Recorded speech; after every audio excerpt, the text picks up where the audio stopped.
আছে epic mobile আমি বিভিন্ন ধৰণৰ যিমানখিনি মডেলছ আছে যোনখিনি এভেইলেবল হয় গোটেইখিনি মডেলছ পাই যাব যিমান ব্ৰেণ্ডছ আছে চব পাই যাব ইউজডো পাই যাব ৰিফাৰ্বিছো পাব আৰু চিল বক্সো পাই যাব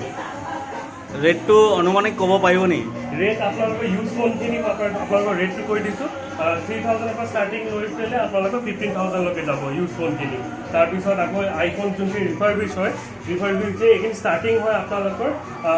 30,000 পৰা লৈ পেলাই যায় এৰাউণ্ড 38লৈকে 38-40লৈকে যায় এইবিলাক বাকী নিগ'চিয়েট কৰি দিওঁ আমি আহিলে মডেল এটা চুজ কৰিব আহিব চাব তাৰপিছতে মানে হেৰিকৈ ল'ব আৰু এইফালে চিল বক্সো আছে চিল বক্সখিনিও আছে এইফালে চিল বক্সো পাই যাব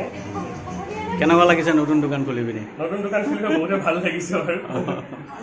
কিবা দুলীয়ানৰ কাৰণে বিশেষ অফাৰ আছে নি দুলীয়াজান নিবাসীৰ কাৰণে বিশেষ অফাৰ মানে যেতিয়া আপোনালোকে আহিব মই কিবা এটা কম বেছ কৰি দিম বাৰু সেইটোকে